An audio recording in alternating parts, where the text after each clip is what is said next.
अमीर और गरीब बहू की मकर संक्रांति। हे भगवान, 5 बज गए। आज तो शनिवार है, मुझे पीपल में जल भी देना है। ये बोलकर तुलसी उस भयंकर ठंड में भी बिछौने से उठकर घर द्वार बहार कर नहा धोकर जल चढ़ाते हुए बोली, हे शनिदेव, सुना है आप पीपल में वास करते हैं और जो कोई भी शनिवार के दिन आपको जल चढ़ाता है आप उनकी सुनते हैं। मुझ गरीब दुखिया की भी सुन लो भगवान। मेरे घर से सारे दुख दर्द दूर कर दो। मेरे पति को ठीक कर दो। मेरे पति को ठीक कर दो। ये कहते हुए उस गरीब बहू की आंखों से झरझर आंसू गिरने लगे। इस वक्त तुलसी के परिवार का जीवन बड़ी गरीबी में बीत रहा है, जिसमें बूढ़ी सास सीता, लाचार पति इंदर और 2 बच्चों का खर्चा चलाना एक अकेली तुलसी पर है। तभी तुलसी को रोटी बनाता देखकर रानी और वरुण एकटक उसे देखते हैं। माँ, थाने दो ना, जल से भूत लगी है। अले ले ले, मेरी बिटिया को भूख लगी है, ये लो रोटी खाओ। तुलसी अपने दोनों ही बच्चों की थाली में रोटी डाल देती है। रानी रोटी काट काट कर खाने लगती है और वरुण झुंझलाकर बोलता है, ये है क्या माँ, फिर से ये रूखी सूखी रोटी, मैं नहीं खाने वाला। वरुण बेटा, ऐसे आगे की थाली को मना नहीं करते। ठीक है, खा लूंगा, अगर तुम मुझे परोठा बना कर दो। यह सुनकर तुलसी की आंखों में आंसू भर गए। उसने रोते हुए कहा, वरुण बेटा, मैं तेरे लिए पराठा नहीं बना सकती। अरे बहू, बच्चे का मन रखने के लिए एक पराठा बना कर दे दे। कहाँ से बना कर दूं मैं इसे पराठा माँ जी? घर में अब अन्न का एक दाना भी नहीं। कनस्तर में जो आटा लगा था उसे कांच पोंछ कर ये रोटी बना दी। घर के इतने गरीबी भरे हालात देखकर इंद्र खुद को कोसने लगा। बहुत दुख दे रहा हूं मैं तुमको तुलसी, इस सब का जिम्मेदार मैं हूं। अगर आज मेरे पैर न टूटे होते तो मैं कहीं से भी 2 वक्त की रोटी लायक तो कमा लाता। अजी, अभी आप काम नहीं कर सकते। डॉक्टर ने आपको आराम के लिए बोला है और मैं हूं ना, आज थोड़े पैसे मालकिन से मांग लाऊंगी और घर में राशन पानी भरवा दूंगी। ये कहकर तुलसी कड़ाके की भयंकर ठंड में कांपती ठिठुरती काम पर जाने के लिए निकल जाती है।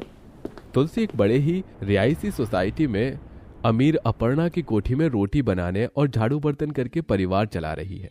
उसके पहुंचते ही सोफे पर बैठी अपर्णा की अमीर बहू काव्या उसे सुनाने लगी, आ गई महारानी, आज बड़ी देर लगा दी। तुझे पता नहीं मकर संक्रांति आने वाली है, घर की सारी सफाई बची हुई है। सासू माँ ने तुझे छूट क्या दे दी? तू तो खुद को सेठानी समझने लगी। अपनी औकात में रह, समझी ना? अपर्णा की अमीर बहू के दिए तानों पर बेचारी तुलसी की आंखों से टप टप आंसू चूने लगे। मालकिन, माफ कर दीजिए, आगे से देरी नहीं होगी। तुलसी अपने आंसुओं को छुपाती हुई किचन में चली गई और अपर्णा ने कहा, काव्या, किसी गरीब को इतना सताना ठीक बात नहीं है। भगवान को भी बुरा लगता है। उफ, मम्मी जी प्लीज, आपको सीता की उस गरीब बहू के लिए बुरा तो ऐसे लगता है जैसे वो आपकी सगी लग रही हो। तुलसी नाश्ता बनाकर मेज पर परोसती है। जहां अपर्णा और संकल्प दोनों तुलसी से अच्छा स्वभाव रखते थे, वहीं अमीरी के घमंड में भरी काव्या उस बेचारी को कुछ भी नहीं समझती। अरे वाह तुलसी दीदी, आज तो आपने एकदम मुलायम पराठे बनाए हैं। आनंद बेटा, मकर संक्रांति आने वाली है, तू आज कल में गरीबों को देने को 101 कंबल मंगवा लेना।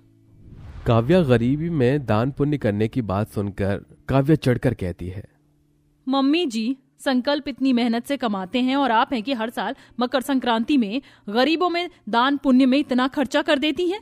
अरे मकर संक्रांति अपने परिवार में भी तो मना सकते हैं। हमने कोई गरीबों का बीड़ा थोड़ी उठा रखा है। काव्या की इस बात से तुलसी को बड़ा दुख लगता है। वो काम खत्म करके बोली, छोटी मालकिन, घर में राशन पानी भरवाना है और 2 दिन बाद मकर संक्रांति भी है, थोड़े पैसे दे देती तो। हाँ हाँ, यही खड़ी रहे, तेरी तो आदत बन गई है हर दूसरे दिन हाथ फैलाकर मांगने की। इतनी बातें सुनाकर भी काव्या तुलसी के मुंह पर 100 रुपए फेंक कर मारती है। ये ले और जाब। मालकिन, सिर्फ 100 रुपए में मकर संक्रांति कैसे मनेगा? वो सब तू देख ले, अब चल दफा हो। बेचारी तुलसी उसे थोड़े राशन खरीद कर लाती है। इस तरह एक दिन और बीत जाता है। तभी दोनों बच्चों ने आस भरे मन से कहा, माँ कल तो मकर संक्रांति है, हमारे लिए लाई लड्डू बनाओगी ना? माँ मुझे ढेर सारी पतंग चाहिए और बढ़िया वाली मांझा भी। मेरे सारे दोस्त राजू बबलू के माता पिताजी ने उन्हें संक्रांति के लिए नया कपड़े दिलाए हैं और ढेर सारी पतंग भी। तुम भी मुझे नया कपड़े और पतंग दिलाओगी ना?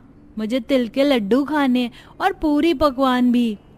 वरुण की ख्वाहिश को सुनकर न केवल तुलसी बल्कि इंदर और सीता की आंखें भी भर आईं। वरुण बेटा, तू तो दादी माँ का अच्छा पोता है ना, मेरी बात समझेगा ना? इस वक्त घर की स्थिति ठीक नहीं है, तेरी माँ के पास पैसे नहीं है। वो क्या इस साल हमारे घर में मकर संक्रांति नहीं मनाई जाएगी? दादी कोई बात नहीं, मुझे नहीं खाना कुछ भी। माँ तुम हमें अपने साथ काम पर ही ले चलोगी ना? तुलसी अपने दोनों बच्चों को लेकर काम पर आ गई। मम्मी डैडी हम कब जाएंगे बिग बाजार? बस अभी चल रहे हैं बेटा। सुन तुलसी, मैं और तेरे साहब अयांश को पतंग और मकर संक्रांति के लिए मिठाई दिलाने लेकर बाजार जा रहे हैं। अच्छे से सफाई कर देना और हाँ, अपने गंदे बच्चों को सोफे पर मत बिठाना। कल मकर संक्रांति पर घर में पार्टी रखिए, मेहमान आएंगे। जी मालकिन। तुलसी के सहम कर दोनों बच्चों को ठंडे जमीन पर बिठा दिया और काम करने चली गई। अगले दिन भी तुलसी के दोनों बच्चों में उसके साथ काम पर आने की हट की। उस रोज मकर संक्रांति थी, मगर फिर भी उस गरीब बहू के घर का चूल्हा उपवास पड़ा था। तुलसी के दोनों बच्चों को देखकर अपर्णा ने खुश होकर कहा, अरे तुलसी, तुझे और तेरे परिवार को मकर संक्रांति की ढेरों बधाइयाँ। आपको भी मकर संक्रांति की ढेरों बधाई हो माँ जी। तभी अपर्णा ने देखा कि तुलसी और उसके दोनों बच्चों के चेहरे मुरझाए हैं, जैसे कि उन्होंने 2 दिन से कुछ भी खाया पिया ना हो। हालांकि ये सच भी था। बच्चों यहाँ आओ मेरे पास। दोनों ने एक टक अपनी माँ की ओर देखा और अपर्णा के पास आए। अपर्णा ने दोनों के हाथों में 100 रुपए रख दिए। ये लो बच्चों, आज मकर संक्रांति है ना, तुम दोनों मिठाई खरीद कर खाना। शुक्रिया दादी जी। आपको पता है हमारे घर में आज कुछ भी नहीं बना है क्योंकि माँ के पास पैसे नहीं थे। ये सुनकर अपर्णा का मन दया से भर गया। इतने में अयांश काव्या को बुलाकर लाया। मम्मी मैंने अभी अभी दादी माँ को इन गरीब बच्चों को पैसे देते हुए देखा था। तभी काव्या ने दोनों के हाथ से पैसे छीनकर कहा, वाह हरी तुलसी, क्या खूब तरकीब लगाई तूने। मैंने तुझे मकर संक्रांति मनाने के लिए पैसे क्या ना दिए, तू अपने बच्चों को मोहरा बनाकर मम्मी जी से ऐसे पैसे ऐंठ रही है। नहीं नहीं मालकिन, भगवान के लिए मुझ गरीब लाचार पर ऐसा लांछन मत लगाइए, ऐसा लांछन मत लगाइए। काव्या बहू, अरे कैसी पत्थर दिल औरत है तू। तुम खुद भी तो एक माँ हो, फिर भी तुम्हें इन बच्चों का उदास चेहरा देखा कैसे जा रहा है। अगर मैंने थोड़े पैसे दे भी दिए तो उसे क्या हो गया, हमारे पास ईश्वर का दिया इतना सब है। मम्मी जी, हमारे पास दौलत है, इसका मतलब ये नहीं कि इन जैसे गरीब राह चलते भिखारियों पर सब लुटा दे। और तू अभी यहाँ खड़ी क्या है? चल छत पर ये लड्डू की प्लेट लेकर चल। ए लड़की, तू भी उठा। काव्या तुलसी के साथ उसके दोनों बच्चों को भी खूब खटवाती है। बच्चे लड्डू गजक सबसे भरी थाली छत पर ले जाकर सजा देते हैं, जहां छत के एक ओर रंग बिरंगी ढेरों पतंगे थी। इसके पास कितनी सारी पतंगे हैं, जबकि मेरे पास तो एक भी नहीं है। काश कि मैं भी किसी अमीर के घर में पैदा हुआ बच्चा होता तो मेरे पास भी आज ये खुशियां होती। ये सोचकर गरीब वरुण की आंखें भीग गईं। ये हुर्रे, कितना मजा आ रहा है पतंग उड़ा के। डैडी मुझे गोद में उठाओ ना, मुझे और ऊंचा पतंग उड़ाना है। हाँ हाँ जाओ अयांश। संकल्प ने अपने बेटे को गोद में उठा लिया। वहीं इस खुशियों भरी नजारे को दूर खड़ी तुलसी और उसके दोनों बच्चे देख रहे होते हैं। वहीं काव्या ललचा ललचा कर लड्डू और मिठाइयाँ और पकवान खाती है। भाई वाह, ये तिल के लड्डू तो बड़े ही गजब के बने हैं। ओहो। काव्या को लड्डू खाता देखकर रानी ललचा गई। आखिर बच्चा तो बच्चा ही होता है, कब तक मन मार कर रह जाएगा। रानी हाथ छुड़ाकर काव्या के पास आकर हाथ बढ़ाकर बोली, आंटी एक लड्डू मुझे भी दो ना। काव्या ने मासूम सी बच्ची को झड़प कर भगा दिया। तूने अपनी शक्ल देखी है? बड़ी आई लड्डू खाने, चल भाग।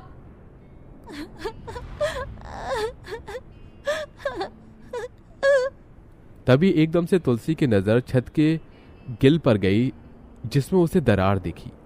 हे भगवान, ये ग्रिल का हिस्सा तो दरार से भर गया है और ये तो टूटने वाला है। साहब जी बचिए। तुलसी दौड़कर गई और उन्हें छत के मजबूत हिस्से की ओर खींच लिया। इतने में ग्रिल टूटकर नीचे गिर गया।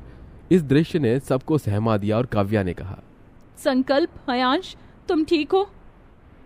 तुलसी, आज तुमने मुझ पर बहुत बड़ा उपकार किया है। अगर तुम ना होती तो आज मैं अपने बेटे और अपने पति को खो देती। मेरी दुनिया ही तबाह हो जाती। माफ कर दो मुझे। और मेरी ओर से ये उपहार तुम्हारे परिवार के लिए। और वरुण, ये पतंगे तुम्हारे लिए। काव्या ने जैसे ही वरुण के हाथ में पतंग थमाई वो खुशी से भर गया। वहीं तुलसी भी दिए गए लड्डू, मिठाई, पैसे सबके साथ घर लौटी और उस गरीब तुलसी के परिवार ने भी खुशी से मकर संक्रांति मनाया।